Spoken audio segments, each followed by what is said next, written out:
বিগত আওয়ামী লীগ সরকার অপরিকল্পিত উন্নয়নের মাধ্যমে পরিবেশ ও জৈব বৈচিত্র্যের অনেক ক্ষতি সাধন করেছেন উল্লেখ করে প্রধানমন্ত্রীর রাজনৈতিক উপদেষ্টা ও বিএনপির যুক্ত মহাসচিব অ্যাডভোকেট রুহুল কবির রিজভী বলেছেন, তথাকথিত উন্নয়ন যে উন্নয়নের নামে ভিতর দিয়ে লক্ষ লক্ষ কোটি কোটি টাকা বিদেশে পাচার করেছে। এদেশের জনগণকে বিপদের মধ্যে রেখে পরিবেশকে বিপন্ন করার এই অপচেষ্টা চালানো হয়েছে।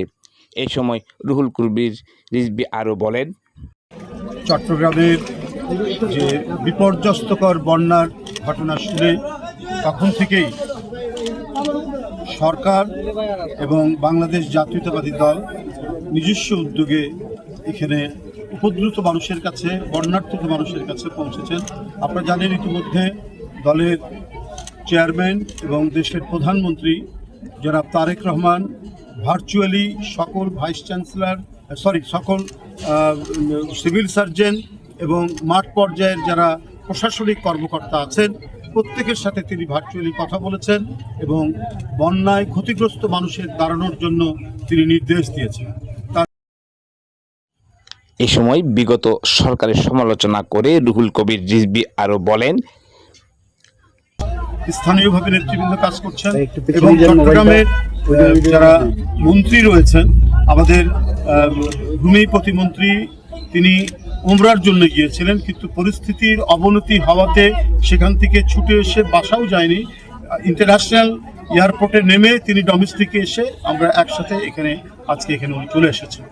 তো এটার মূল উদ্দেশ্য হচ্ছে যে এই যে বন্যার্থ মানুষ এখানে যেভাবে কষ্ট করছে, দুঃখ পাচ্ছে, অতিবৃষ্টির কারণে, উজানের পানির কারণে, পাহাড়ি ঢলের কারণে আজকে যেভাবে প্লাবিত হয়েছে, বহু মানুষ পানিবন্দী অবস্থায় রয়েছে, তাদের খাদ্য সরবরাহ সেইভাবে নিশ্চিত করা যায়নি প্রথমের দিকে। এখন সমস্ত পানি ভেঙে হোক, যেভাবেই হোক, সবাই এখন ছুটে এসছেন। সরকার পর্যাপ্ত পরিমাণে ত্রাণের ব্যবস্থা করছেন। এ সময় রুহুল কবির রিজভীর সফর সঙ্গী পার্বত্য ও ভূমি মন্ত্রণালয়ের প্রতিমন্ত্রী ব্যারিস্টার মীর হেলাল বলেন,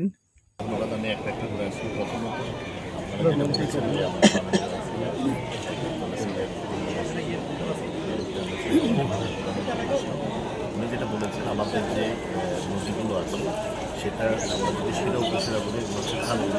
বিভিন্ন জায়গায় আপনারা দেখেছেন খালগুলো অবৈধভাবে করা হয়েছে, ব্যক্তি স্বার্থে এখানে কালভার্ট করা হয়েছে, রাস্তা করা হয়েছে, ব্লক করা হয়েছে। আমরা অলরেডি চট্টগ্রামে পুলিশের সহায়তা নিয়ে এবং জেলা প্রশাসনের সহায়তা নিয়ে, ইভেন কি উপজেলা প্রশাসনের সহযোগিতা নিয়ে আমরা বিভিন্ন জায়গায় যেখানে খালগুলো অবৈধভাবে দখল করা হয়েছে, আমরা গত 2-3 দিন যাব আমরা এগুলো ভেঙে আমরা আবার পুনর্দখল নেওয়ার চেষ্টা করছি। পরিদর্শনকালে অন্যান্যদের মধ্যে চট্টগ্রাম পুলিশ সুপার মোহাম্মদ মাসুদ আলম, আনোয়ারা উপজেলা নির্বাহী কর্মকর্তা ইউনো মোহাম্মদ মাহিনুদ্দিন, সহকারী কমিশনার ভূমি দীপক ত্রিপুরা, দক্ষিণ জেলা বিএনপি সদস্য সচিব লায়ন হেলাল উদ্দিন, থানার ভারপ্রাপ্ত কর্মকর্তা মোহাম্মদ জুনাইদ চৌধুরী, দক্ষিণ জেলা বিএনপি সদস্য সরওয়ার হোসেন মাসুদ, জাকির হোসেন, উপজেলা স্বেচ্ছাসেবক দলের সাধারণ সম্পাদক গাজী ফুরকান, দক্ষিণ জেলা ছাত্র দলের যুগ্ম আহ্বায়ক ইসমাইল বিন মনির, সদস্য জুয়েল, শফিউল, হান্নান সহ আরও অনেকে উপস্থিত ছিলেন।